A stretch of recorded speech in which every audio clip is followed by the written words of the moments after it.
अंतिम आज एक छोटी सी बात मैं आपको कहना चाहती हूँ।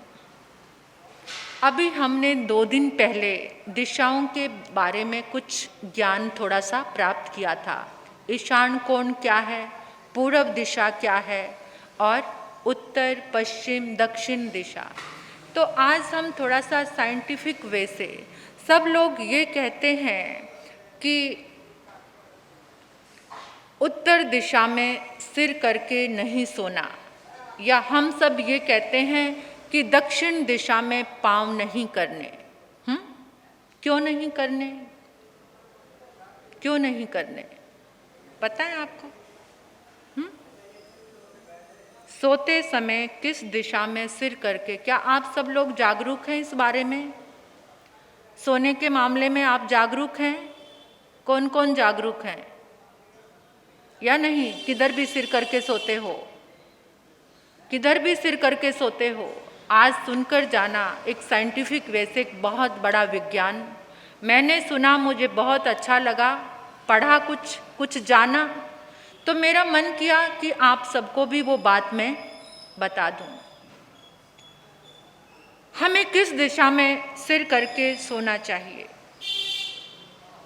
सोते समय अपना सिर कभी भी उत्तर दिशा में नहीं रखना।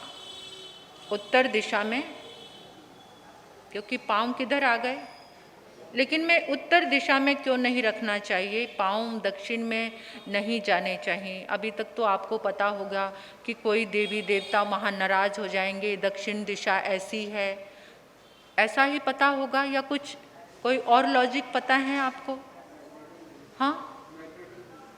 हाँ, मैग्नेटिक है। क्या है, कैसे?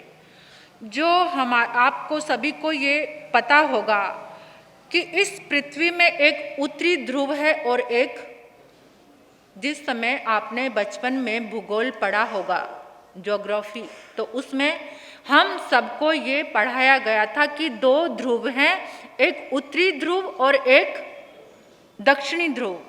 यानी ये दोनों ही चुंबकीय केंद्र हैं, दोनों के अंदर चुंबकीय शक्ति है।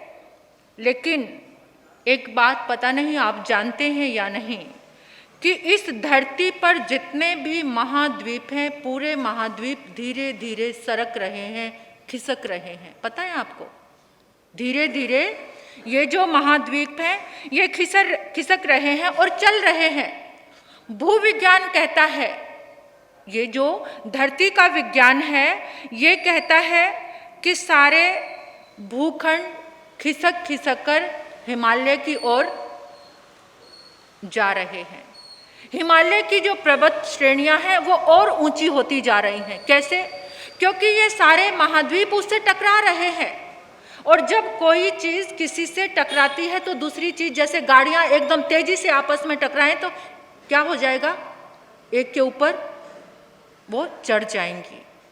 तो जैसे ही ये महाद्वीप आप खिसक रहे हैं, किसकी ओर? हिमालय की ओर। आपको पता है हिमालय पर जो मानसरोवर है, मानसरोवर में कहते हैं कि आज भी समुद्र के जैसी सिप्पियां, उसके अंदर से शंख सिप्पियां निकलते हैं जैसे समुद्र में निकलते हैं। तो एक सर्च में पता चला कि कभी ये जो मानसरोवर था ये समुद्र के लेवल पर था, धरती पर था, लेकिन धीरे धीरे खिसकते वो कहाँ पर? ऊपर 15,600 फुट की ऊंचाई पर वो पहुंच चुका है। 15,600 फुट की ऊंचाई पर वो मानसरोवर पहुंच गया है। ये झील वहाँ पर कैसे पहुंची? वहाँ पर कैसे पहुंची? उसी के कारण जो ये महाद्वीप खिसक रहे हैं, सरक रहे हैं तेजी से, और सेंट्रल प्लेट है जो उससे टकराते हैं। सेंट्रल प्लेट कौन सी है? उससे टकराते हैं और धीरे धीरे हिमालय की ऊंचाई और बढ़ जाएगी, क्योंकि ये महाद्वीप सेंट्रल प्लेट से टकराते चले जा रहे हैं और ऊंचे उठते चले जा रहे हैं। हर साल भारत इस महाद्वीप का 1.23 सेंटीमीटर जो भाग है वो कम हो रहा है हर साल। यानी भारत घटता भारत जो महाद्वीप है ये घटता जा रहा है हर साल। लगभग ऐसा आंकड़ा है, इससे ज़्यादा और कम भी हो सकता है, पूरा तो मुझे नहीं पता क्योंकि मैंने भी ये पढ़ा और सुना ही है कि 1.23 सेंटीमीटर जो भारत महाद्वीप है वो क्या हो रहा है, खिसक रहा है, क्योंकि उत्तरी ध्रुव का जो चुंबकीय आकर्षण है वो उसको खींच रहा है, और जो वो खींच रहा है वो अपनी ओर खींचता है तो ये ऊपर की ओर उठ रहा है, और ऊपर की ओर उठ रहा है तो और ऊंचाई बढ़ती जा रही है। अब अपनी बॉडी में आ जाओ, हमारी जो बॉडी है, हमारे खून में जैसे आपको ब्लड की कमी होती है तो आपको क्या दिया जाता है, क्या लेते हो आप? एनीमिया किसी को हो गया तो क्या लेते हो? आयरन। इसका मतलब हमारे ब्लड में आयरन तैर रहा है, आयरन। और सपोज आपके सिर पर एकदम पावरफुल चुंबक लगा दिया जाए, सिर के ऊपर अगर पावरफुल चुंबक लगा दिया जाए तो क्या होगा? जो हमारा ब्लड क्या कर रहा है, जो ब्लड सर्कुलेट हो रहा है और जहाँ चुंबक लगा है तो उसमें खून में क्या है? आयरन। और आयरन का खिंचाव कहाँ जा रहा है? कौन खींच रहा है? यहाँ पर सिर के पास अगर चुंबक लगा है तो खून कहाँ खींचने लगा, कहाँ की ओर, कहाँ जाने लगा? वो ऊपर की ओर जाने लगा। जो हमारा ये हार्ट है, हार्ट हमारे शरीर में कहाँ पर स्थित है? तीसरे चौथाई हिस्से पर। 3 भाग हमारा नीचे है और 1 भाग कहाँ पर है? ये 1 भाग रह गया, यहाँ पर हमारा हार्ट है। और जो हमारा हार्ट पंप करता है, क्योंकि पंप स्टेशन यही है पूरे बॉडी में जो ब्लड सर्कुलेट, ये थोड़ी विज्ञान की बात है, ध्यान से समझ लेना, एक बहुत सुंदर बात आपको समझ आएगी। ये बात मुझे बहुत अच्छी लगी है इसलिए मैं आपको बता रही हूँ। तो जिस समय हमारा ब्लड जो सर्कुलेट करने का सिस्टम है वो किसके पास है? हार्ट के पास है। हार्ट का ये जो पंपिंग स्टेशन है, हमारा जो ब्लड का पंपिंग स्टेशन हमारा हार्ट है। और जिस समय जो हमारा हार्ट है वो किसके साथ जुड़ा हुआ है? गुरुत्वाकर्षण। गुरुत्वाकर्षण सिस्टम किसके पास है? यानी जो धरती की तरफ खींचता है। हमारे हार्ट से जो ब्लड की नसें नीचे की ओर जाती हैं वो मोटी होती हैं, और जो ऊपर सिर की ओर नसें जाती हैं वो पतली होती हैं, और यहाँ सिर तक पहुँचते पहुँचते वो नसें बहुत महीन, बहुत पतली हो जाती हैं। और अगर उन नसों के पास एक बूंद भी ब्लड ज़्यादा सिर में पहुंचता है तो ब्रेन हेमरेज हो जाता है, क्योंकि वो नसें इतनी पतली हैं। जिस समय आप खड़े हैं तो गुरुत्वाकर्षण हो रहा है तो ब्लड कहाँ जा रहा है? ज़्यादा कहाँ जा रहा है? जो मोटी नसें हैं वो नीचे की ओर हैं बॉडी में। और जिस समय हम ऐसे हो गए, हम लेटते हैं जब, तो ब्लड कहाँ पर जाना शुरू हो गया? और यहाँ पर चुंबक लगा हो। चुंबक कौन सी दिशा में है? कौन सी दिशा में है? उत्तर दिशा में। चुंबक उत्तर दिशा में है तो वो जो चुंबक है वो ज़्यादा खून को खींच रहा है। इतना दिमाग को उतने ब्लड की आवश्यकता नहीं है, नसें इतनी पतली पतली हैं, और वहाँ पर ब्लड ज़्यादा जाना शुरू हो गया तो सोए सोए क्या होना शुरू हो गया? Brain haemorrhage. जब बड़ी उम्र आती है, अगर रोज एक दिन में नहीं होगा, अगर आप हर रोज उत्तर दिशा में सिर करके सो रहे हैं, उत्तरी ध्रुव में जो चुंबकीय आकर्षण है वो खींच रहा है, और चुंबक लोहे को खींच रहा है। लोहा किस में है? खून में है, ब्लड में है, तो ब्लड जाता जा रहा है और यहाँ तक जाता है। या तो रात्रि में बुरे सपने, या फिर मौत, मृत्यु, सोए सोए अगर उत्तर दिशा में सिर रखकर आप सोते हैं तो धीरे धीरे, 1-2 दिन से कुछ नहीं होगा, धीरे धीरे ये प्रयोग बढ़ता जाएगा। और सोते सोते अगर आपका सिस्टम बहुत ही मजबूत है तो टाइम लग सकता है, लेकिन किसी का बॉडी सिस्टम बहुत वीक होता है, बहुत कमज़ोर होता है, तो उसमें ये बहुत जल्दी प्रभाव करता है, बहुत जल्दी, और बहुत जल्दी इतना ज़्यादा प्रभाव करता है कि हमारा जो खून इधर दिमाग में ज़्यादा पहुंचने के कारण नसें क्या हो जाती हैं? वो इतनी पतली हैं, उनको ज़्यादा खून टॉलरेट नहीं होता और वो नसें फट जाती हैं, नसें फटती हैं तो ब्रेन हेमरेज या फिर सोए सोए मौत आ जाती है। कहते हैं कि अगर कोई दक्षिण अमेरिका गया तो वो उत्तर दिशा में सिर करके सो सकता है, या फिर जो ऑस्ट्रेलिया जाते हैं, ऑस्ट्रेलिया जाने वाले वो लोग भी उत्तर दिशा में सिर करके सो सकते हैं, क्योंकि वहाँ पर जो उत्तरी ध्रुव है, उत्तरी गोलार्ध, वो वहाँ पर एक्टिव, यानी वहाँ पर वो चुंबकीय आकर्षण नहीं है। भारत में सबसे ज़्यादा उत्तरी ध्रुव चुंबकीय आकर्षण है, तो भारत में रहने वाले लोगों को उत्तर में सिर रख के, अब आप सोचेंगे सबसे अच्छी दिशा कौन सी है, किधर सिर रख के सोना चाहिए। हमारे बाबूजी श्यामलाल जी को पता है, कह रहे हैं पूर्व दिशा, east is best, east is best. तो ईस्ट में अगर आप सिर रख के सोते हैं तो आप बिल्कुल बिल्कुल ठीक रहते हैं। और जो उत्तर दिशा में, और कल मैंने वो आगम के वे से बताया था कि दक्षिण दिशा में कौन से देवता होते हैं।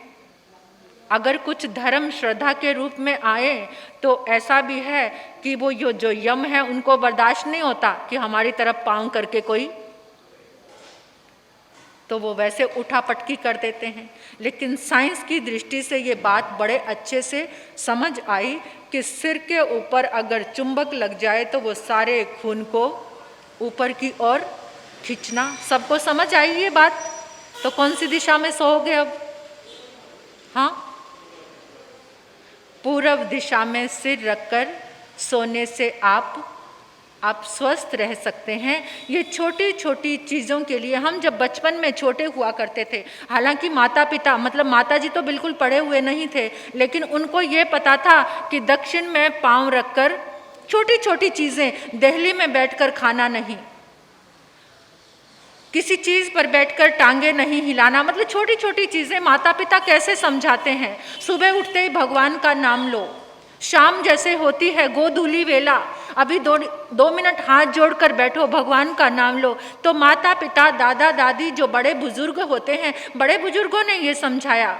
जो भी सनातन धर्म है, जैन धर्म है, हिंदू धर्म है, ये बड़े लॉजिकल हैं, विज्ञान से जुड़ा हुआ है सब कुछ, क्योंकि उन महापुरुषों ने वैज्ञानिक एक्सपेरिमेंट किए। जो भी ऋषि और मुनि हुए, जो हमें दिया वो एकदम गहराई के रूप में विज्ञान से जुड़ा हुआ है। आज का इंसान तो भौतिकवादी युग में जुड़कर, मैं किसी चीज़ को नहीं मानता, कह देते हैं लोग ना, मुझे कोई ग्रह नक्षत्र, ये हाथ वात, इन चीज़ों में कोई विश्वास नहीं है। कुदरत विश्वास करा देती है, सब चीज़ें बनी हैं तो कुदरती जो चीज़ें, कुदरत इंसान का विश्वास करवा देती है। जब घटनाएं ऐसी घटती हैं तो इंसान धर्म से जुड़ता है, अपने संस्कारों से जुड़ता है। तो क्यों ना पहले ही हम इन चीज़ों को जानकर, क्योंकि आजकल के युवाओं को, बच्चों को तो साथ साथ क्या चाहिए, विज्ञान की धारा चाहिए, साइंटिफिक वे से चाहिए सब कुछ। तो उससे जुड़कर आज अपने बच्चों को, सबको आप इस बात से सुधारना कि जहाँ भी जैसे भी सोना है तो जैसे भी आप अपनी डायरेक्शन आज से ही चेंज कर लेना कि पूर्व दिशा में आपको सिर रख के सोना है। ये सबसे उत्तम दिशा है जो हमारे शरीर को, हमारी बॉडी को, क्योंकि छोटी छोटी चीज़ों में हम जागरूक होते हैं तो हम सेव होते हैं। तो जागरूक तभी होते हैं, इसी को विवेक कहा है भगवान ने। जागरण को क्या कहा है? ये आगम की भाषा में विवेको ये धम्मो, ये विवेक ही जीवन का धर्म है। तो इस धर्म को आप सभी ने अपनाना है। समय तो कल का हमारे पास है और कल चातुर्मास का पूर्ण आहुति, कल आप सभी जिनके मन के भाव बने पोषद करना, कोई ना कोई पचखान तो जरूर करना, एकाशना करना। वैसे भी गुरु पूर्व भी है कल, गुरु पूर्णिमा भी कल है, तो ये गुरु के साथ जुड़ा। वैसे पूर्णिमा तो एक ऐसी अद्भुत शक्ति के साथ जुड़ी हुई है कि जिस चीज़ को तुम करोगे वो तुम्हारी बढ़ती जाएगी। जो भी चीज़ पूर्णमासी के दिन तुम जो भी कुछ करते हो वो तुम्हारा बढ़ना शुरू हो जाता है। अब तुम देख लेना कि तुमने क्या बढ़ाना है। अपने जीवन में किस चीज़ को बढ़ती हुई देखना चाहते हो। धर्म की जड़ तो हमेशा हरी होती है, धर्म को बढ़ाओगे तो सारी चीज़ें अपने आप ही बढ़नी शुरू हो जाएंगी। तो कल आप आएंगे, सब अच्छे से सुनेंगे। नमो सिद्धानंग नमो ऐरियानंग नमो उजायानंग नमो लोई सब साहुनंग चैता वारंग वासन चकवटी मेड़ियो संति संति करे लोई पत्तो गई मृत्रंग श्री चितारी मंगलविंता मंगलम सिद्धा मंगलम साहु मंगलम किलिप नत्तो धम्मो मंगलम चितारी लघुतमारी अंता लघुतमा सिद्धा लघुतमा साहु लघुतमा केलिप नत्तो धम्मो लघुतमा चितारी शरणं पवज्जामि रन्ते शरणं पवज्जामि सिद्धे शरणं पवज्जामि साहु शरणं पवज्जामि केलिप नत्तो धम्मो शरणं पवज्जामि। पहला शरण अरिहंत का, दूजा सिद्ध भगवान, तीजा शरण धर्म का, चौथा साधनी ग्रंथ। ये चार शरण दुख हरण जगत में और न शरणा कोई होगा। जो भवे प्राणी करे आराधन उसका अजर अमर पद होगा। उसका सदा ही मंगल